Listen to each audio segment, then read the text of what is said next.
Salut tout le monde, je suis très contente de vous retrouver pour un nouveau live qui fait du lien et aujourd'hui on va accueillir le docteur Sacré qui est médecin réanimateur en Belgique. Donc je vais attendre qu'il y ait un petit peu du monde qui se connecte et je vais pouvoir l'ajouter, comme ça il va nous rejoindre. Donc j'attends que ça monte un petit peu en connexion.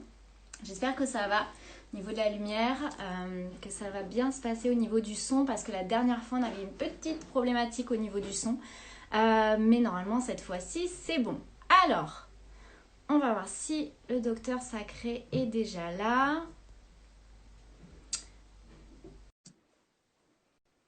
Oh, vous êtes de plus en plus nombreux. C'est cool, super, ça monte bien. Mhm. Bonjour docteur. Voilà, bonjour. Bonjour docteur, merci d'avoir accepté de répondre à nos questions, de venir sur ce live. Est-ce que ça va au niveau du son pour vous? Moi, ça va, j'entends bien. Bon, super, moi Et c'est moi, bon aussi, il n'y a pas de retour au niveau du son, donc normalement on devrait être impeccable. nickel alors. Alors, on va attendre qu'il y ait un petit peu de monde qui arrive parce que là ça monte bien en connexion. Je suis ravie en tout cas de vous avoir avec nous Mais, pour un live voilà, qui va faire du lien, qui va permettre d'avoir des informations précieuses dans cette compréhension de ce qui nous arrive, puisqu'on n'a pas tous votre savoir-faire, votre expérience, votre compréhension du terrain, et qu'on est tous peut-être un peu perdus à se demander bah, voilà, quelles sont les réponses entre guillemets justes, les réponses qui font du sens par rapport à ce qu'on vit, puisqu'on se sent tous un peu perturbés. Donc voilà, c'était pour ça que j'avais envie de faire ce live. c'est Alors, bien. si vous êtes d'accord, on peut peut-être commencer et je vous laisse la parole peut-être pour vous présenter. Oui, et en fait, je vais me présenter, mais il y a deux choses sur lesquelles je voulais revenir pour Oui, démarrer sur des bonnes bases. La première, et j'ai toujours fait comme ça, j'ai toujours dit ça, même si des personnes parfois ne me présentent pas comme ça, mais moi, je me dis que j'avais les vérités. Donc, j'étais nécessairement celui qui savait. bien sûr. Et d'ailleurs, j'amène toujours les personnes à vérifier par eux-mêmes, à finalement faire leur propre opinion. Moi, c'est ça que j'encourage les gens à esprit critique. Reprenez votre esprit critique. Et par rapport, par exemple, à ce que je dis, moi, c'est d'abord et avant tout beaucoup de choses que j'ai écrit. Et notamment, les personnes qui m'écoutent aujourd'hui le savent déjà, mais il y a deux sites internet principalement sur lesquels ils peuvent retrouver mes écrits. Donc, c'est pas de la publicité que je veux faire, mais comme ça, les personnes peuvent vraiment aller à la source. Bien sûr. C'est mondialisation, donc c'est www.mondialisation.ca. Et plus D'accord. récemment, une association de médecins français, c'est l'AIMSIB. C'est une association internationale pour une médecine indépendante, scientifique et bien D'accord. et bienveillante. D'accord. Bah, Et si vous êtes d'accord, je partagerai les liens alors juste après. voilà, voilà. Et là, on peut vraiment trouver mes articles. Et notamment sur le dernier, il y en a un, Voyage d'un réanimateur au centre du Covid-19.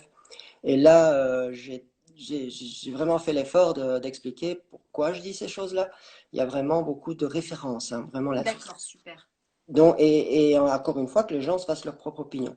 Et dans ce que vous avez dit, vous avez raison, on va revenir sur le Covid, mais de façon positive. Et ça, j'ai l'impression que les gens ont vraiment besoin d'informations, mais surtout positives. Euh, L'autre chose, c'est plus personnel. Je suis actuellement dans une procédure juridique, évidemment, par rapport à l'employeur qui m'a licencié. Donc voilà, il est possible, en fonction de questions ou de sujets, que je prenne un devoir de réserve, pas parce que je ne veux pas parler, mais parce que je peux. Bien sûr. Me présenter, ben, je suis donc médecin depuis 25 ans. J'ai été diplômé à Liège, Université de Liège, en 95. Ensuite, j'ai poursuivi avec une spécialisation ben, en réanimation, anesthésie D'accord. et puis soins intensifs. Donc ça, j'ai été diplômé en 2003. Donc ça fait quand même ouais, 13 ans d'études. Oui. À l'issue de ça, j'ai directement travaillé en réanimation soins intensifs. Donc là, ça fait 17 ans, de 2003 D'accord. jusqu'au 20 octobre 2020, on m'a licencié pour faute grave. Et donc, D'accord. on va en reparler, j'imagine, mais Oui. voilà, c'est mon parcours. Et j'ai fait 2 ans et demi également dans un centre de Grand Brûlé, entre 2009 et 2011, ça m'intéressait. Et là, j'ai fait de l'anesthésie, j'ai fait des soins intensifs également. Voilà, D'accord. parcours. Donc un sacré parcours quand même que vous avez vécu. Ouais. Est-ce que vous pouvez peut-être nous en dire plus justement sur cette fameuse date du 20 octobre, c'est ça, si je ne dis pas de bêtises, ou 22, je Ouais. ne sais plus de mémoire, 20 Oui, octobre. d'ailleurs, 20 du 10 2020, c'est assez. Je Oui, sais pas c'est la un jour numérologie qu'il y a important. derrière ça.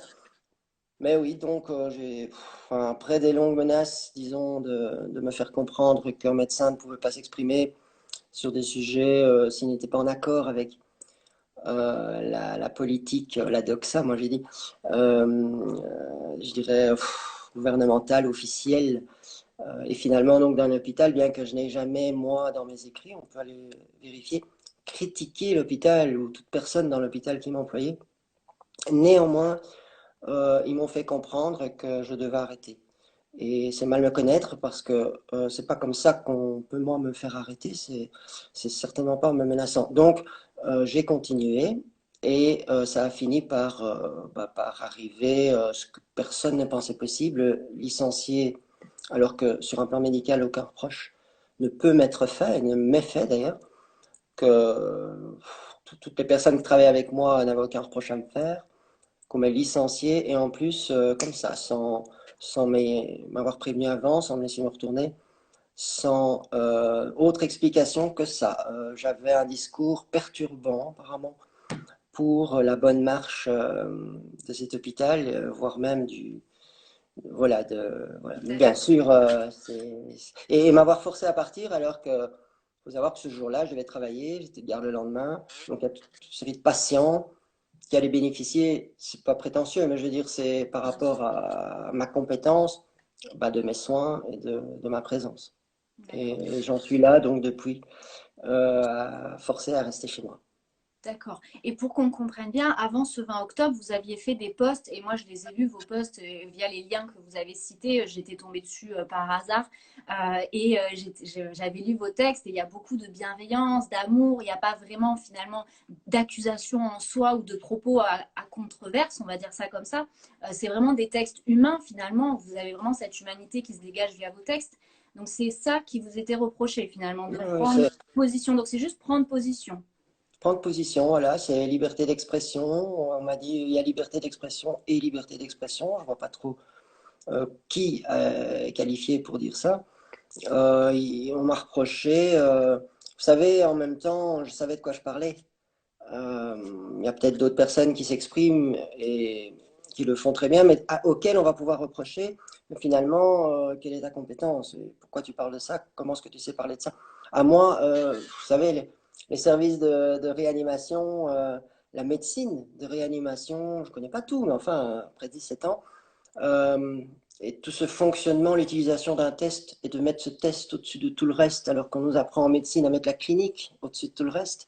Mais bon, voilà, moi en tout cas, je suis un médecin clinicien, pas un médecin qui regarde essentiellement, et c'est très bien, mais chacun son travail, des courbes ou des graphes.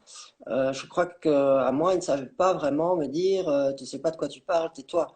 Au contraire. Donc, et ils ont été face à quelqu'un oui, je suis pas un héros, je suis pas un martyr, j'ai pas la vocation, peut-être que certaines personnes vont croire ça, mais pas du tout.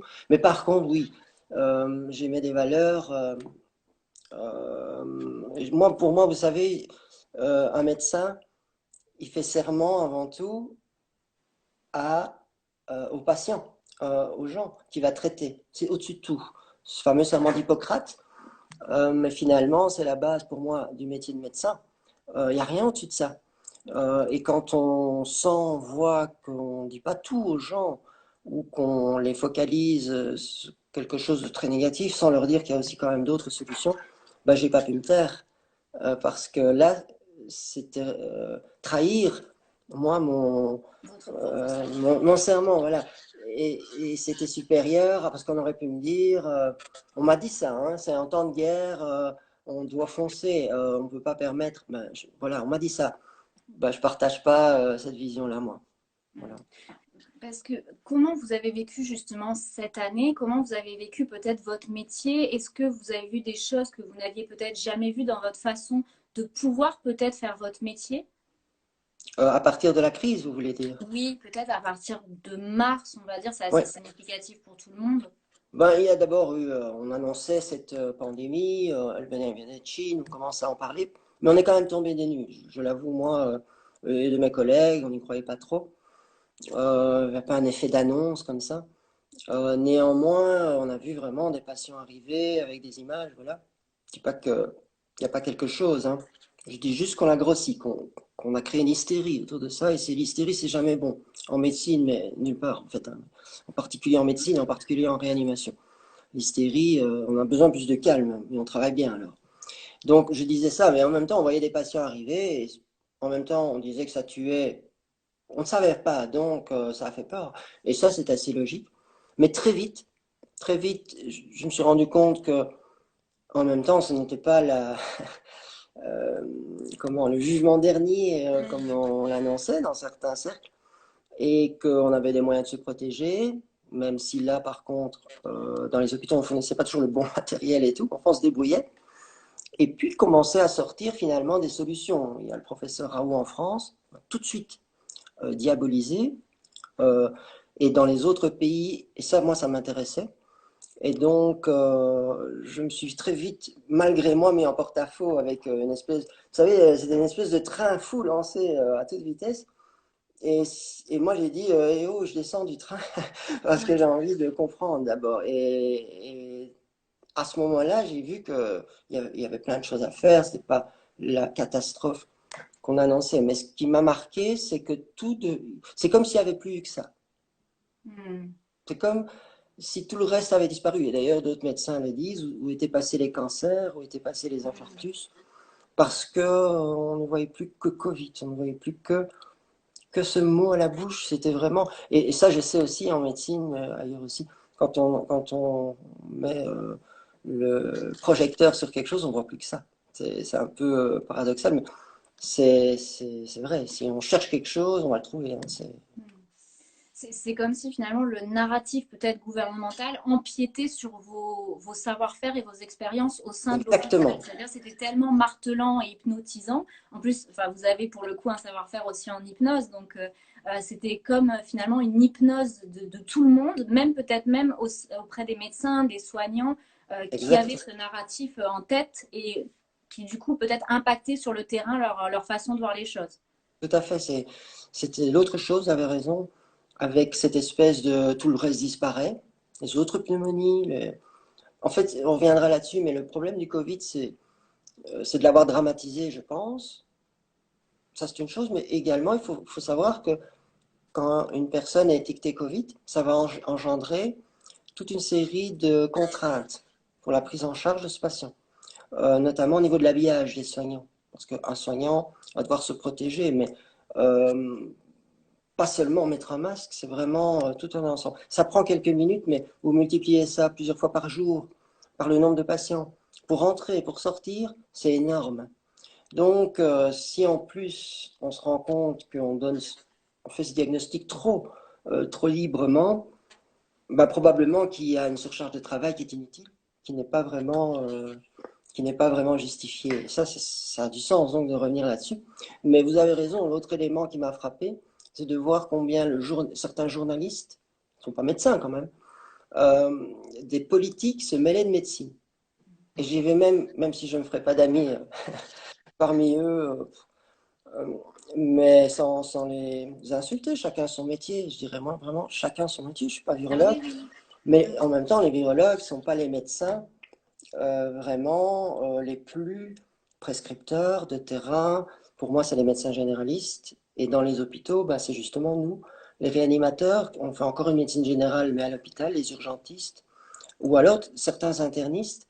Comment est-ce possible, déjà à ce moment-là, mais encore aujourd'hui, que dans le Céléval, là, ou dans ces groupes, il n'y ait pas mais je dirais même en majorité des médecins qui soient des médecins de terrain.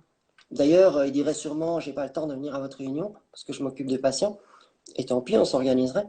Mais des médecins qui savent de quoi ils parlent quand ils disent on va isoler toutes les réanimations du pays. Ça engendre quelque chose d'incroyable.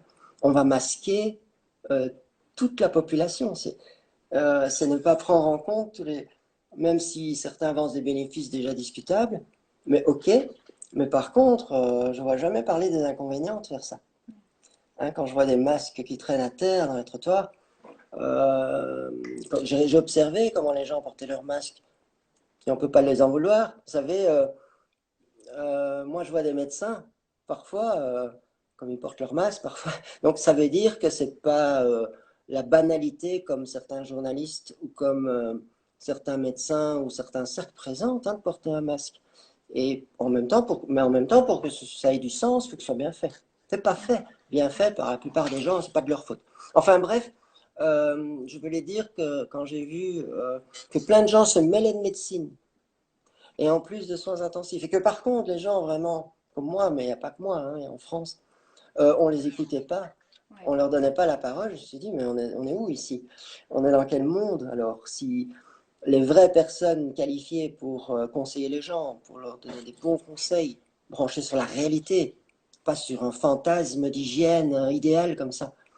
On leur demande pas leur avis, et inversement, on écoute religieusement des gens, mais qu'est-ce qu'ils font, eux, qu'est-ce qu'ils ont fait?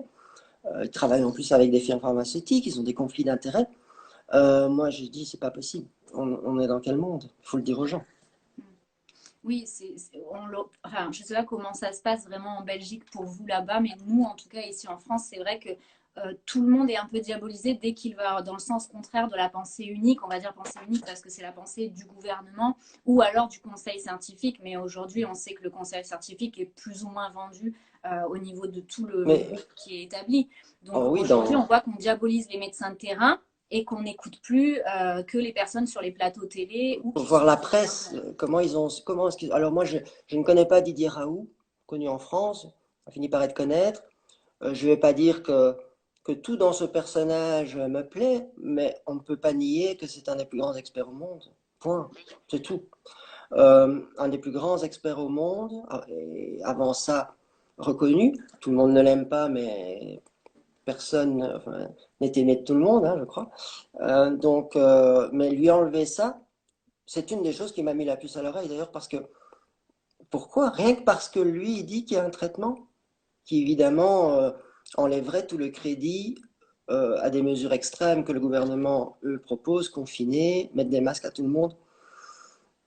Comment est-ce qu'on peut mettre sur la touche un spécialiste comme ça?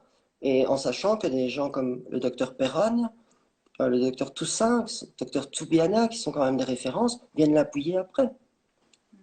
Mais les journalistes là-dedans, et encore une fois, j'en citerai aucun, mais certains médias ont joué un rôle vraiment euh, très mauvais là-dedans. Ouais. Oui, avec quand la pose d'étiquette finalement, parce que dès qu'un médecin parle aujourd'hui, c'est un Ouais, complotiste. Alors je ne sais pas si c'est pareil en Belgique, mais nous ici, tout de suite, il y a les étiquettes qui sont posées dans la presse. Donc les gens n'ont plus la... En fait, aujourd'hui, si on parle, on est complotiste. Je l'ai vécu moi aussi, d'autres l'ont vécu. Et en fait, ça pose problème parce qu'on ne peut plus se questionner. Et dès qu'on ouvre une question, il y a cette étiquette qui est posée. Et c'est d'autant plus grave sur des médecins comme vous, comme d'autres, qui ont quand même une expérience de terrain et qui savent de voilà. quoi ils parlent aussi par rapport au passé. Peut-être on peut en venir sur ce passé par rapport à comment ça se passait pour vous pendant les hivers. On a l'impression qu'aujourd'hui, enfin, tout ce qui remonte, c'est que les autres hivers, vous aviez tendance à jouer aux cartes et que cette année, il se passe plein de trucs à l'hôpital. C'est vrai, la gravité, elle est très profonde hein, dans ce qui se passe. Ça ne se limite pas à ces mensonges, à ces diabolisations de bons médecins qui, eux, finalement, ils savent de quoi ils parlent. Et c'est une honte, c'est vraiment un scandale, et je ne parle pas à nouveau que de moi, de savoir faire ça, et par contre de donner la parole à d'autres personnes dont on connaît les conflits d'intérêts. Mais en même temps, ça va plus loin. Ça fait des années qu'en soins intensifs, les infirmiers pleurent pour de la valorisation. Les médecins pleurent pour avoir plus d'infirmiers valorisés. On veut plus de matériel, de soutien de la part des directions. Ça fait des années, et ça c'est pas moi qui l'invente. Hein. On peut me remettre un procès pour diffamation ou pour faute grave, mais je le redirai et le redirai parce que c'est souligné par plein de gens. La grogne des blouses blanches, tapez ça sur Google, dans Internet ou un autre moteur de recherche, si vous préférez. Les grèves, c'est grave. Donc en plus de ça, on, les mêmes personnes responsables du fait qu'en soins intensifs en particulier, mais pas seulement, on ait réduit le nombre de lits, on ait réduit les personnels qualifiés, parce qu'attention, et ça aussi, on nous fait croire qu'en mettant des gens de l'armée ou un peu tout, des bonnes âmes, quoi, hein, des volontaires dans des services de réanimation, vous imaginez, c'est dangereux et à la limite, moi, je préférerais travailler avec 2 fois moins d'infirmières mais qualifiées et ce n'est pas une critique que je fais des gens, mais enfin, chacun son métier. En réanimation, vous savez, on est entouré de machines qui peuvent sonner à tout moment. La mort, elle est tout le temps là. J'ai vu des gens vraiment expérimenter s'effondrer parfois. C'est dur, c'est vraiment dur. Et là, ce qu'on a besoin, c'est de calme, de raison, surtout pas d'hystérie.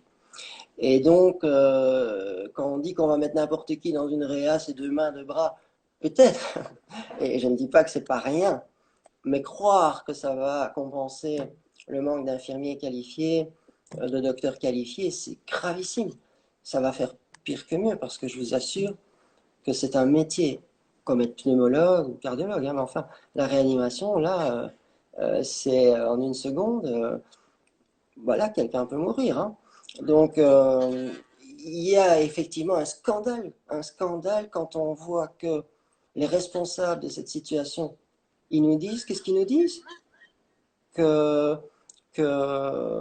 comment, qu'ils n'ont pas vu venir, c'est une pandémie qui révèle, voilà, et qu'il faut se vacciner, des choses comme ça. Non, il faut qualifier des gens, il faut les valoriser et les laisser nous travailler. Et je vous assure qu'on va la contrôler, cette pandémie. Si vous laissez les gens qualifiés de terrain, mais en leur donnant les moyens financiers, mais pas seulement, travailler, ils vont la contrôler, laissez-nous faire. Maintenant, non seulement ils ne le font pas, ils nous en empêchent. Moi, ils m'ont licencié. Bravo, quand même, vraiment. Moi, ils m'ont licencié. Je sais bien qu'ils s'inquiètent d'autres personnes. Et ils continuent, ils continuent. Attendez, on va avoir le vaccin. Voilà. Oui, on sent qu'il y a un objectif qui fait que tout le reste est fauché au passage et qu'il faut surtout Voilà. pas qu'il y ait de barrière Et, finalement. et les gens, ça va. Vous savez, à un moment, je me suis dit, un peu comme ce genre de prêche dans le désert. Et cette histoire m'a amené du négatif, évidemment, mais aussi énormément de positif. Dans le sens où j'ai vu des réactions des gens, je ne soupçonnais pas.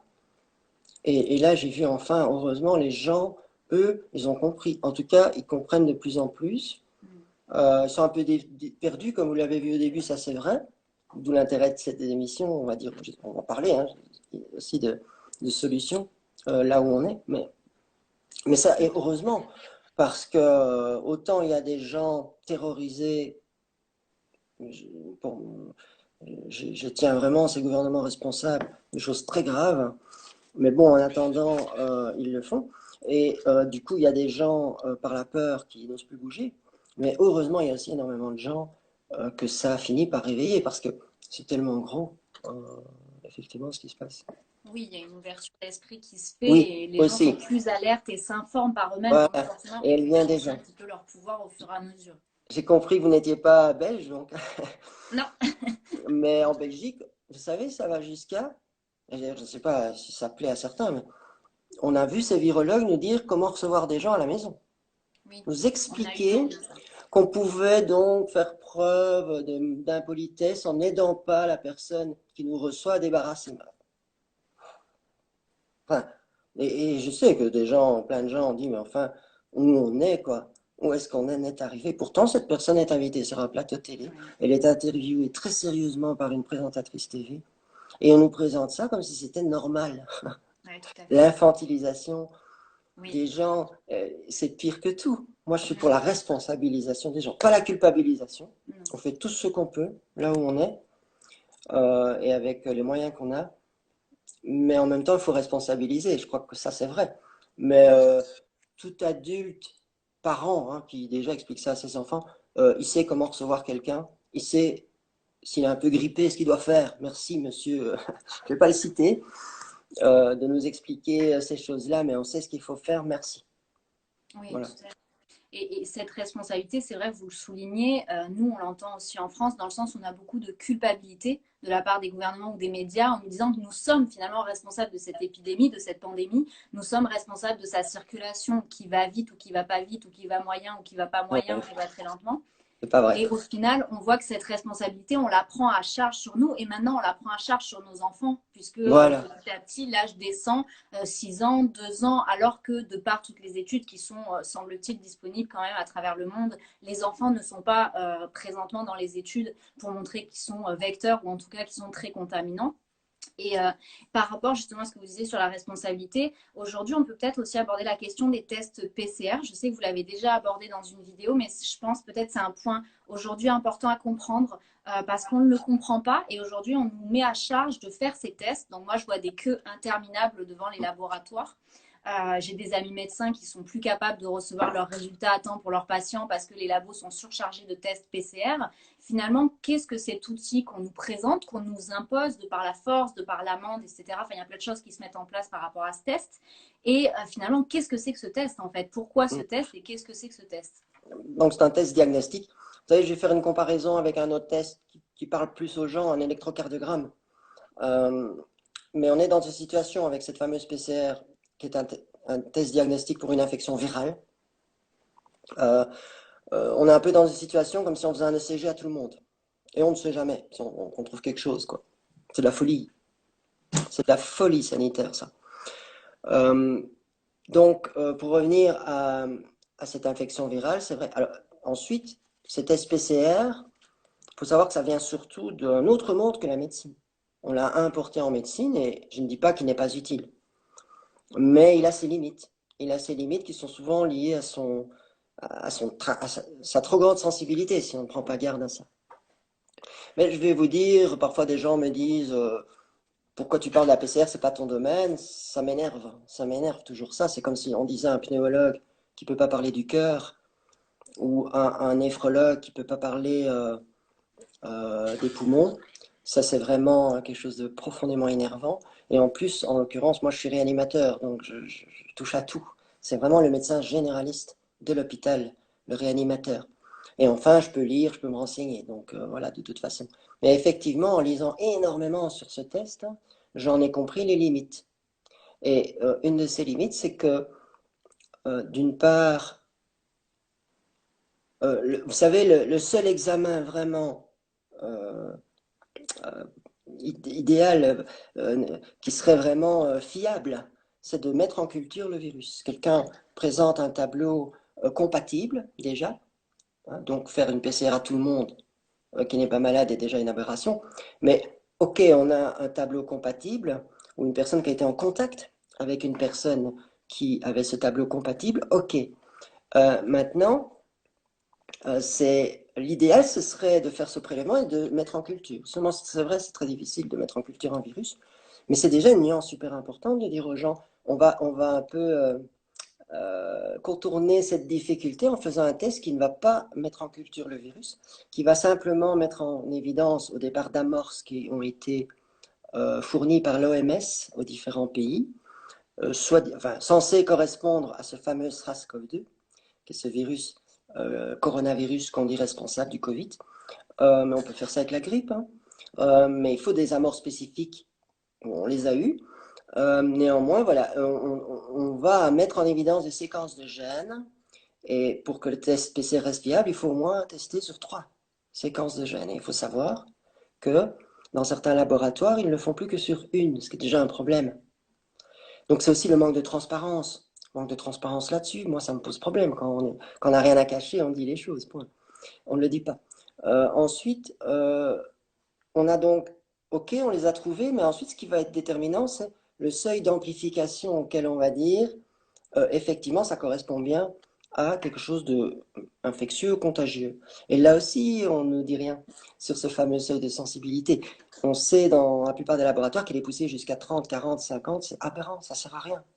Dans ce genre de technique, si vous ne mettez pas cette technique, et je suis vraiment pas le seul à le dire pour ceux qui vont tout de suite dire de quoi tu parles, bien sachez que évidemment je suis en contact avec des virologues aussi moi, ça a été vraiment réfléchi. M'ont fourni les sources pour pouvoir dire ça. Si on n'utilise pas un seuil de sensibilité réaliste, ben on peut faire dire n'importe quoi à ces tests. Voilà. Donc, vous voyez, on ne cultive pas du virus.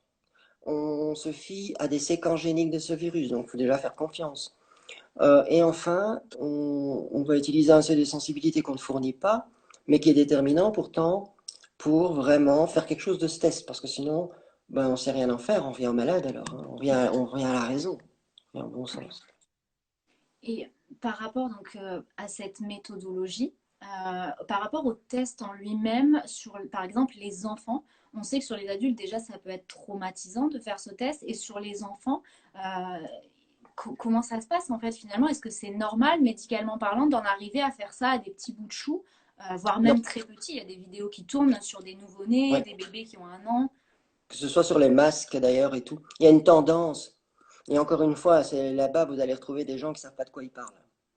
Il y a une tendance à banaliser un peu tout. Vous savez, nous, encore une fois, demander aux médecins de terrain, rien n'est anodin. Même les choses et à la limite, ce sont les choses qu'on va faire le plus souvent, donc on les fait bien, duquel on doit se méfier. Mettre une perfusion périphérique, enlever une dent de sagesse, peut mourir là-dessus. Donc après, la question n'est pas de dramatiser et de faire peur, mais Oui, de bien sûr. revenir à ce réalisme que tout acte médical n'est pas anodin. Celui-là de la PCR l'est encore moins, parce que tous ceux qui l'ont subi, et il y en a qui arrivent à banaliser ça, j'essaie, voilà, bon, je comprends pas, mais bon, voilà.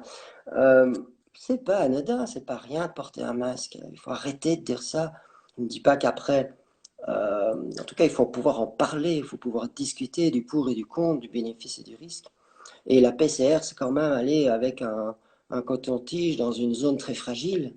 Et si vous prenez les enfants, encore plus, c'est près du cerveau. On ne doit pas faire ça à la légère comme ça, comme si on allait faire ses emplettes, ou comme si on allait acheter un coca à la supérette du coin.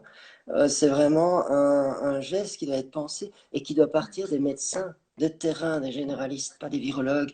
Les virologues, merci à eux pour l'épidémiologie, nous aider. Ils devraient nous aider, pas nous dire ce qu'il faut faire à nous, s'il vous plaît. Et par rapport à l'acte, c'est pas rien du tout de faire ça, de mettre un corps étranger aussi loin à cet endroit. Vous savez, les examens, tout médecin doit se dire, ça vaut vraiment la peine chez ce patient, telle opération. Euh, il y a toujours un prix à payer, hein, je ne parle pas d'argent. Il y a Bien toujours sûr. il y a toujours une conséquence, il faut vraiment la mettre dans la balance, hein. Donc, encore une fois, cette politique sanitaire de faire des tests à tout le monde, ben, on vient déjà de la discuter. Il faut vraiment revenir au bon sens, mais en plus, c'est dangereux. Je ne sais pas le nombre de gens qui vont se plaindre de saignements de nez, de lésions à ce niveau-là, dans les mois, années qui suivent et qui vont porter plainte d'ailleurs, hein, probablement. Mm, mm. Parce qu'il y a Oui, des ORL et des spécialistes de la question qui commencent à s'exprimer là-dessus. Tout à fait. Tout à fait. C'est vrai que dans le cadre médical, en tout cas, quand on est patient, on sait qu'avant de venir vous voir, il y a tout un protocole aussi de papier à signer, d'être conscient de ce que vous allez nous faire, aussi par rapport à nos droits fondamentaux, de respecter notre corps et de savoir ce qu'on est oui ou non pour accepter. Et au final, là, on le voit. Alors, on va reparler des enfants, mais c'est vrai que là, ils ont annoncé ce matin en France déployer 1 million de tests dans les écoles des tests rapides d'une demi-heure. Alors, je ne sais pas comment ils comptent faire ça, mais ils comptent le déployer là. Donc, ça veut dire que déjà, il y a une intrusion dans le cadre éducatif de l'école et en plus de ça, dans le corps de nos enfants sous couvert de crise sanitaire. Donc, c'est vrai qu'on a de quoi s'inquiéter en tant que parents et on se dit quelles sont les conséquences à court, moyen ou long terme pour la santé de nos enfants. Mais tout à fait, il faudrait savoir les noms des gens qui décident de ça. Maintenant, il est temps d'interpeller ces personnes. Vous savez, moi, mon licencié, je crois que par rapport à eux, ils vont être mis également un jour, mais c'est les gens qui doivent l'exiger, devant leurs responsabilités. Il faudrait les noms de ces gens qui établissent ces politiques-là et les interpeller. Et moi, je veux bien le faire parce que j'ai des questions précises. Et vraiment, c'est pas normal, c'est de la folie. Ça montre aussi que malgré ce qui se passe, bon, on augmente la censure au lieu de se dire il y a peut-être un problème là, il y a des gens de terrain qui n'ont jamais eu de problème avec la police, qui n'ont jamais eu de problème avec leur ordre, qui n'ont jamais eu de problème de plainte de famille. Les médecins depuis 17 ans, on le saurait s'il y avait. Bien sûr, Voilà. bien sûr. Et d'autres, en France, dans tous les pays, plutôt que de réagir en disant est-ce qu'on n'est peut-être pas en train ok, là, le train fou, mais on va l'arrêter, on va le freiner, et de sortir et de discuter. Non, ils accentuent la censure, ils continuent de diaboliser, regardez dans les journaux, ça continue.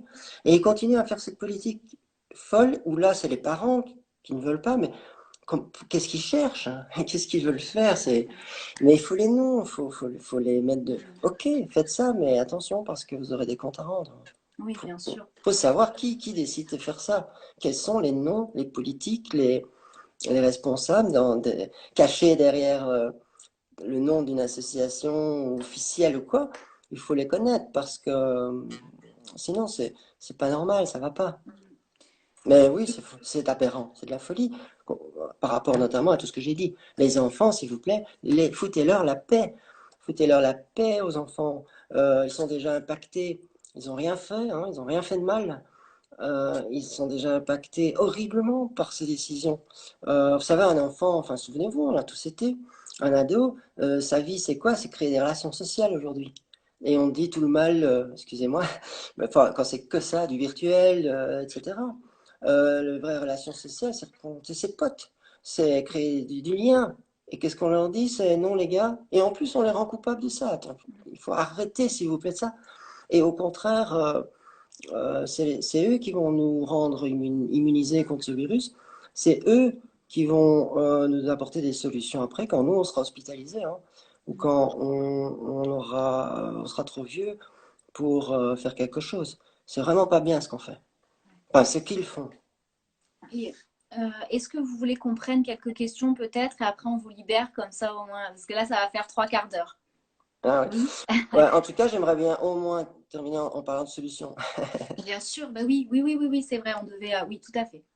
Parce que finalement, et encore une fois, je renvoie pour l'information, la réinformation, même les schémas de Raoult, j'en parle dans mes articles. Si vous allez sur mondialisation, tapez Pascal Sacré dans l'auteur, là, docteur Pascal Sacré, vous trouverez tous mes articles, il y en a plusieurs dizaines, hein. Beaucoup sur la santé, mais pas que, mais allez voir surtout sur la santé, et dans l'AIMSIB. Maintenant, j'avais vraiment préparé, d'ailleurs, je pourrais vous l'envoyer, Oui, carrément. au niveau de qu'est-ce qu'on peut faire face à ça. Mm. Et là encore, on vous dit, il n'y a rien à faire, restez chez vous. Euh, c'est absolument dramatique de dire ça parce que d'abord c'est archi faux, mais ensuite c'est surtout archi mauvais. De dire à quelqu'un qu'on a plongé dans la peur, la culpabilité, l'infantilisation, c'est de votre faute en plus. Vous êtes sorti, ah, vous n'avez pas mis le masque hein, complètement ce jour-là, donc c'est de votre faute. C'est de la folie, quoi. Donc la personne, qu'est-ce qu'elle va faire? Elle va tomber malade, hein, ça je vous l'assure. En fait, voilà, si vous me permettez, et puis Oui, vous me oui, reposez une question, mais moi j'avais oui, vraiment bien envie sûr. d'avoir dit ça. N'oubliez pas, c'est une infection virale, ici, dont on parle. Le Covid, c'est une infection virale.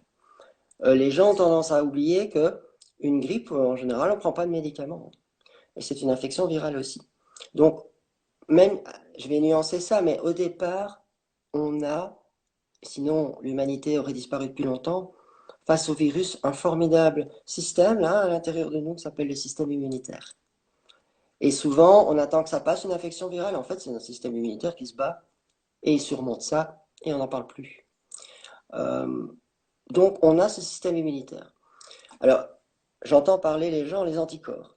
Comme si l'immunité, c'était que les anticorps. Ben non. Il y a trois choses dans l'immunité. Il y a d'abord la peau, les muqueuses, là, hein, dans le nez, dans la bouche. C'est ce qu'on appelle l'immunité innée. C'est vrai qu'elle n'a pas de mémoire, mais elle est super puissante. Elle vous débarrasse de la plupart des virus sans vous en parler et sans vous le dire. Enfin, dans l'immunité spécifique, qui est géniale, mais il y a deux bras. Il y a les anticorps, c'est vrai, mais il y a aussi.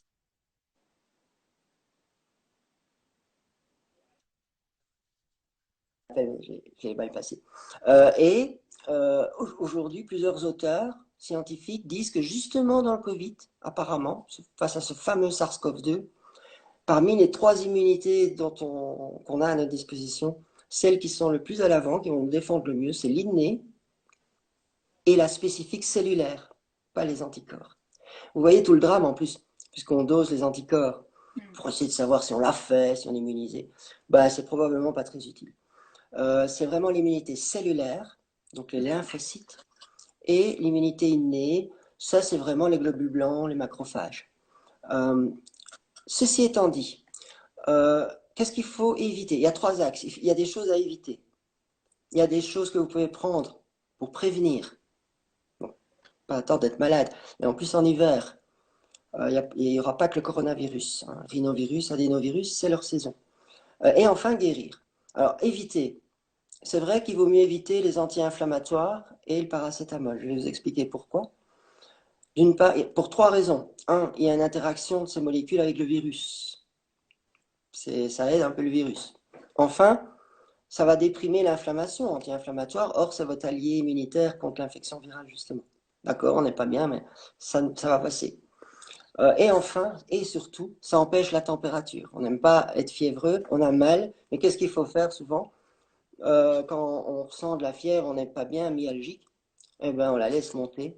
On va s'emmitoufler, on va se mettre sous ses couvertures. Certains même prennent un bain chaud pour encore monter les choses.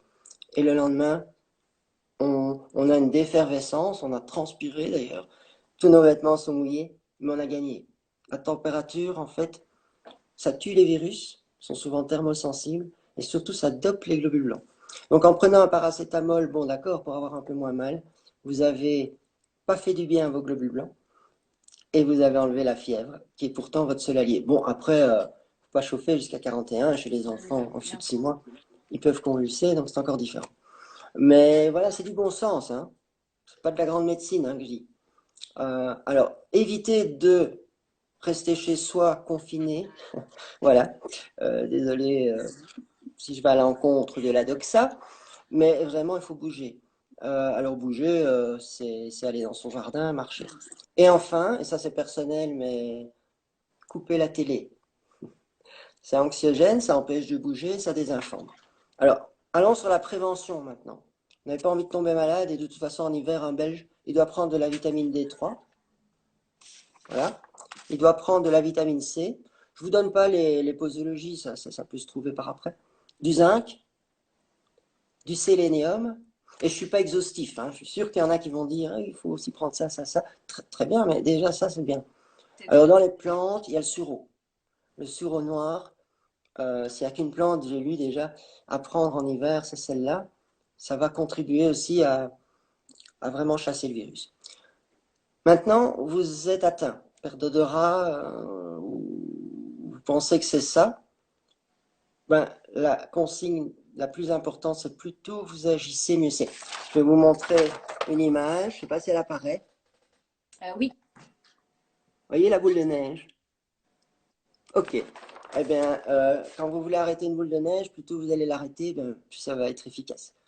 C'est toute la problématique de l'hydroxychloroquine quand on dit ça ne marche pas. C'est sûr que si on a attendu d'avoir l'avalanche, elle ne marchera pas, mais il n'y a rien qui peut marcher de toute façon. Par contre, ça a du sens de très vite agir, mais pas chez tout le monde. Avec de l'hydroxychloroquine, c'est quand même un médicament.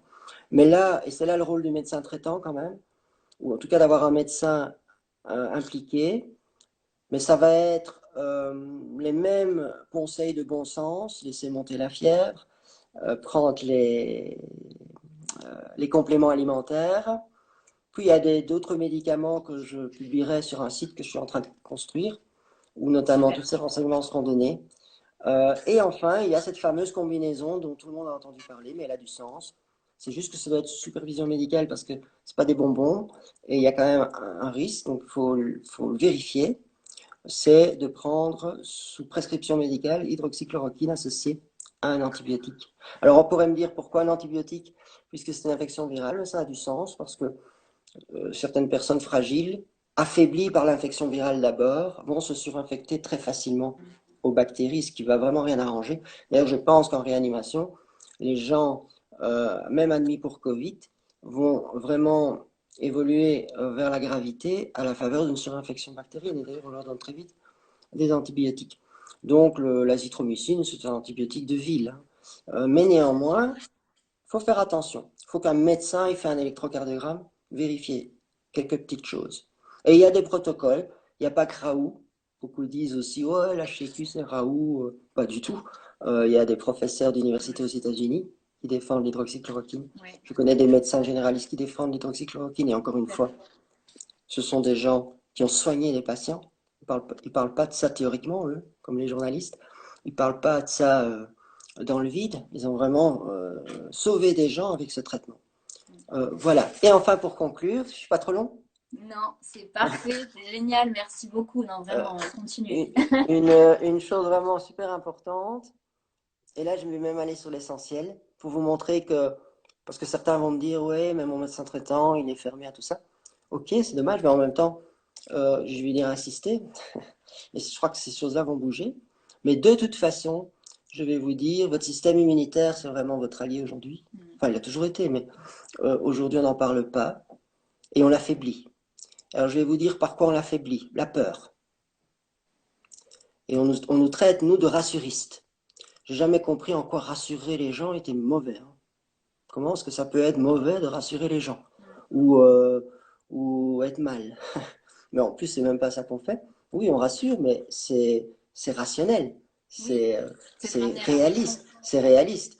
C'est pas tout va bien aller, Madame la Marquise, hein, c'est vraiment oui, on vous rassure, mais parce qu'il y a vraiment des raisons de le faire, parce que vous avez un système immunitaire. Mais donc d'abord, il faut cesser d'avoir peur. D'où pourquoi fermer la télévision, arrêter de regarder les infos, ces infos-là, en tout cas.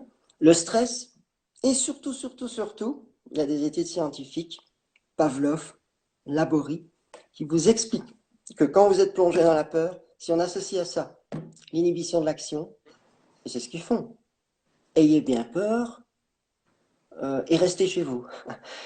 C'est de la folie. C'est vraiment amener les gens à des pathologies et à la mort. Ça a été étudié scientifiquement sur des chiens et des rats. J'approuve pas ça. Mais néanmoins, du coup, on a les infos. Donc c'est encore plus criminel ce qui se passe. Et ça va vraiment être dur à justifier, hein, je vous assure. Dans la mesure où l'association, quelqu'un qui a peur et à qui en plus on dit bouge pas, eh ben c'est la mort. C'est à un moment donné, ou en tout cas des pathologies graves, sévères, c'est le désespoir, c'est la dépression, ça peut être le suicide.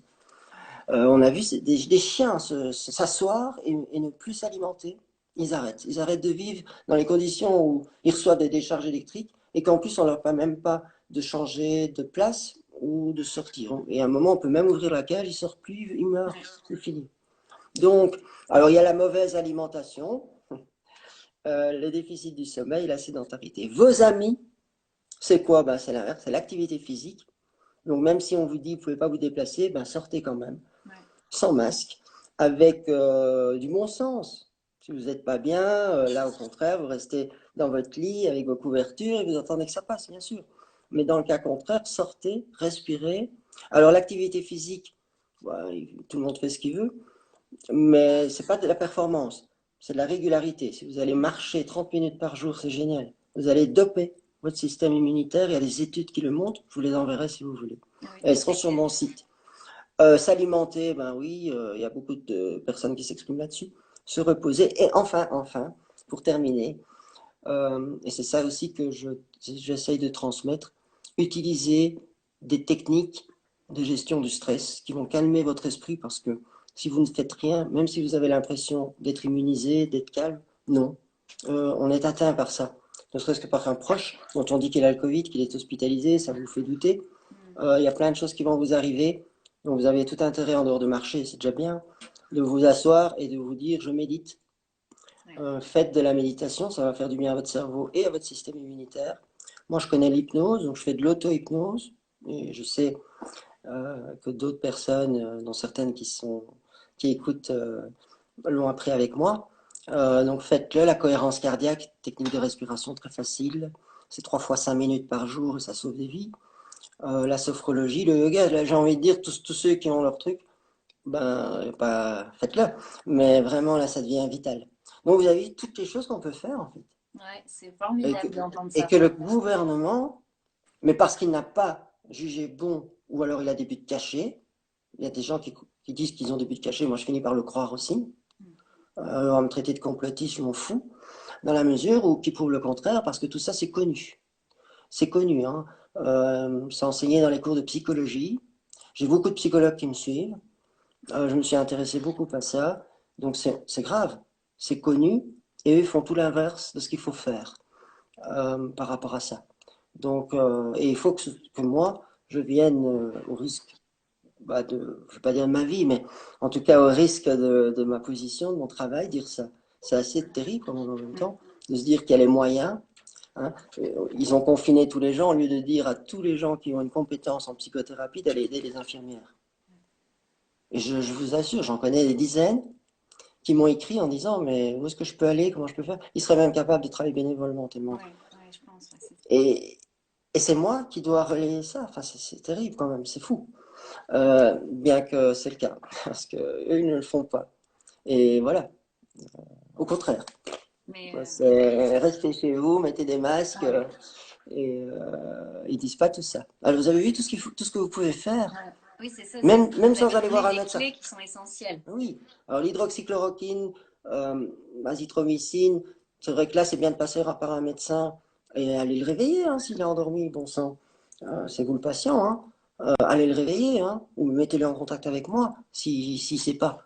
Mais, euh, mais oui, maintenant, ça c'est vrai. Mais en dehors, il n'y a pas que ça. Vous avez vu tout ce que je vous ai dit, et encore, je vous l'ai dit, je ne suis pas exhaustif. C'est énorme. Déjà bouger, méditer, et mangez bien, dormez, fermez la télé, en tout cas les infos, et, euh, et croyez en votre système immunitaire. Il va vous le rendre, hein. Je vous assure que on ne serait pas là, hein. On a rencontré des millions de virus depuis notre arrivée sur Terre, et c'est pas fini. Des pandémies, il y en a déjà eu, il y en aura encore. Donc, il ne faut pas attendre un vaccin. Vous savez, les vaccins, on a commencé à en parler quoi, dans les années 30, 40, 50, je ne sais plus. On a enfin, fabriqué, comme si l'être humain, jusque-là, oui, l'hygiène, se laver les mains. Vous savez, en médecine, chirurgie, on dit, il y a un gars, un gynéco qu'on a moqué, qu'on a critiqué d'ailleurs, Semmelweis, je crois. Il a dit simplement au chirurgien, lavez-vous les mains. Oui, mais ça a du sens. Avant de faire des accouchements. Et il a sauvé des gens. Ça, c'est du bon sens. Maintenant, on a l'impression qu'on nous dit, sans vaccin, on n'est rien. Mais non. Sinon, on ne serait pas là, hein. On ne serait pas là aujourd'hui, hein. Vraiment pas. Ouais, c'est comme s'il fallait du show absolument, il faut que ce soit phénoménal à Mais chaque fois, oui. alors que Mais dites-vous finalement, bien qu'il y a de l'argent derrière et que là, on est dans un tout autre domaine. On a quitté la médecine. Voilà, c'est ça. Et je passe une terre. Mais clairement, on a quitté la médecine. Là, on n'est plus dans la médecine. Et voilà, c'est tout. Si on veut rester dans la médecine, voilà ce qu'il faut dire aux gens. mais là on entend un médecin qui nous dit des choses qui font sens et je pense que pour beaucoup en suivant ce live, justement, on se dit ah merci en fait, juste enfin parce qu'on attend d'un médecin des solutions. On n'attend pas d'un médecin un coup de bâton ou des menaces ou des Voilà. Et contraintes. c'est de l'explication. Et puis après, faites ce que vous voulez, hein, maintenant. Bien sûr, Parce que libre à moi, je suis chacun de vraiment toute façon. dans cet état d'esprit de, je suis conscience. Mon autorité de parler de ça, des gens vont dire, bah, c'est de quoi il parle, lui, je vais lui faire confiance. Je suis d'accord avec ça. J'assume ça. Mais je dis aux gens, parce que ce qui nous a mis dedans, ce qui nous met dedans aujourd'hui, c'est quand même cette tendance aussi, il faut le reconnaître, c'est pas de la culpabilisation, mais c'est quand même cette tendance qu'on a, et là je m'adresse vraiment à tout le monde, de s'en référer aux autres pour finalement des choses aussi importantes que notre santé.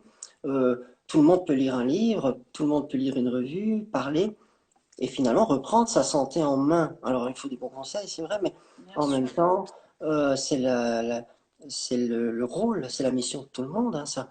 Et aujourd'hui, les gens sont braqués sur une télévision, ils écoutent malheureusement des gens pas très qualifiés dans les conseils qu'ils donnent, des journalistes, des porte-paroles de gouvernement, des virologues, et ils écoutent et ça c'est triste parce que d'eux-mêmes ils devraient dire, attends, je vais aller me renseigner, je vais aller Bien voir sûr. par moi-même parce que c'est peut-être pas vrai. Et c'est vrai que c'est important quand même que les personnes, à l'occasion de cette crise, reprennent un peu possession de leur Mm. esprit, hein. Et Voilà. c'est ce qui arrive de plus en plus en tout cas, et grâce aussi à des personnes comme vous qui poussent à ouvrir les esprits Oui, et à oui, réfléchir par soi-même et à se dire mais pourquoi en fait cette personne-là me dit le contraire d'autres personnes et en fait au final si j'écoutais un petit peu et je me faisais ma propre idée et je voyais un peu ce que je ressentais à l'intérieur de moi, voilà, puisqu'il y a un écho qui se fait ou qui se fait pas. Donc exactement, exactement. c'est Et ça c'est comme, peut-être aussi aller chercher. voilà, c'est comme les techniques dont j'ai parlé. Moi, je prône l'auto-hypnose, ça marche bien sur moi. Et je l'ai vu vraiment aider beaucoup de gens, mais faites ce que vous voulez. Néanmoins, ne rien faire en pensant non, ça ne m'atteint pas. Vous sous-estimez l'impact du stress surtout aujourd'hui, mais ça date pas d'aujourd'hui, dans nos vies aujourd'hui en Occident. On vit dans un stress permanent, qu'on s'en rende compte ou pas. Et donc, c'est de l'hygiène, en fait, dont je parle, moi, là. La vraie, pas l'hygiène, se laver les mains toutes les 5 minutes. Non, la vraie hygiène, qui ne doit pas être que physique. On va dire aux gens, va travailler sans prendre ta douche, ils vont tomber des nues, et en même temps, mais qu'as-tu fait pour ton esprit? Parce qu'en même temps, lui, il est soumis à plein de choses. Il faut le nettoyer, il faut nettoyer ses émotions. Et ça, c'est des techniques, on peut le faire par le corps, le yoga, etc. On peut le faire par l'esprit. Souvent, ça se rejoint. L'hypnose, par exemple, ça passe beaucoup par le corps, même si ça se passe là. On passe beaucoup par le corps. La méditation, c'est la respiration, etc. Mais il faut faire quelque chose. Aller dormir sans savoir penser à faire ça, c'est comme aller dormir sans se laver et sans laver ses dents. Et ça va, une fois, mais à un moment donné, ça va poser problème. Et on n'est pas assez sensibilisé à ça, hein. Et Ouais. aujourd'hui, beaucoup de gens s'effondrent ou sont dominés en partie à cause de ça aussi. Voilà. Ça, c'est vraiment quelque chose, c'est un de mes chevaux de bataille, mais déjà d'avant, par rapport à la médecine, c'est d'amener les gens à apprendre ces techniques-là et à les sensibiliser là-dessus, parce que sans ça, on est à la merci ben, de ce qui arrive, Mm. notamment. Oui, et puis c'était Cette, la cette base peut-être débilité. du métier de médecin avant, et ça s'est perdu au fur et à mesure des générations, et puis au plus l'argent Oh, est rentré oui, dans la maintenant, médecine. encore une fois, il y a des tas de gens. Il y a Sylvie Simon, enfin, il y a des gens extraordinaires, vous savez, qui tous n'ont pas, qui sont morts parfois dans la misère parce que ils ont été vraiment maltraités par ce système, mais qui le disent, hein, qui le disaient déjà hein, dans tout ça. Rendons leur hommage d'ailleurs un jour à tous ces précurseurs qui disent ça. Hein, c'est pas nouveau. Fait qu'un relais, moi, c'est tout. Ben, merci beaucoup. Ben, alors, merci mille fois pour ce live dont on n'avait pas du tout parlé du contenu. Enfin, vous m'aviez dit on va laisser Ouais. venir. Et franchement, merci beaucoup, beaucoup parce que c'était incroyable. Là, le temps qu'on a passé, vraiment merci. Merci à Il y vous. a d'ailleurs plein de gens qui nous ont dit merci sans forcément poser de questions. Je crois que, en fait, Voilà. tout le monde est OK Euh, pour terminer comme ça. ouais, de toute façon, sachez, je vais dire aux gens, je continuerai, j'irai jusqu'où je peux aller. Enfin, je veux dire, je vais faire un site internet pour un peu centraliser les choses, mais je vais Oui, surtout vous me m'entourer donnerez de le lien gens. et je le partagerai. Je vais m'entourer de gens, de pharmaciens extraordinaires. Je connais des. Parce que je fais attention aussi par rapport à. Bien sûr que forcément, si un système comme ça finit par arriver, il y a des personnes, c'est vrai. C'est pour ça que tantôt je disais, il faut les noms. Il y a des personnes vraiment, malheureusement, qui créent ça et qui contribuent à ça, mais il y en a énormément aussi qui le font sans le savoir. Oui, tout à fait. Oui, et ça, c'est dans tous les domaines. Quand je suis contre un peu ces médias, parce que j'ai beaucoup de colère, je suis sûr qu'il y a dans ces médias des super belles personnes et qui ont peur pour leur emploi, comme mes collègues, après avoir vu ce qu'on va faire, hein. Donc, je crois que faites attention à ne pas diaboliser un métier ou un groupe de personnes, c'est plus compliqué que ça. Et inversement, bah, par exemple, moi je vous dis, je- enfin, cette histoire a mis sur ma route du coup, mais des gens extraordinaires, aussi bien en pharmacie qu'en médecine, policiers que politique. Enfin, ça, j'en vois pas beaucoup, mais enfin, moi, pour moi, c'est pas un métier. Mais c'est vraiment très, très important de ne pas faire voilà, des amalgames. J'ai vu ça passer qui vont, qui vont, ça va être injuste. Mm. Et moi, je suis plus dans une politique maintenant d'avancer, de créer autre chose, de poursuivre ce mouvement, de, de- et avec tous les autres qui le font. Oui. Parce que beaucoup de réveils hein, en Allemagne, en Italie, en France, aux États-Unis. D'ailleurs, c'est ça qui nous sortira de là. Oui. C'est pas une initiative.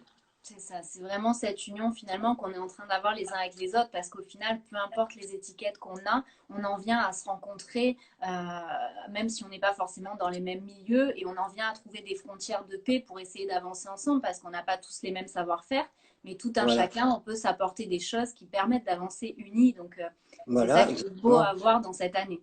C'est pour ça, par exemple, moi, sur les compléments alimentaires, bon, j'ai lu, mais je vais aller demander à un pharmacien ou à un herboriste ou à quelqu'un qui a écrit un livre et qui s'y connaît. Les huiles Tout à essentielles, je fait. n'ai pas parlé, mais les huiles essentielles, je me suis un peu formé là-dessus. C'est dingue.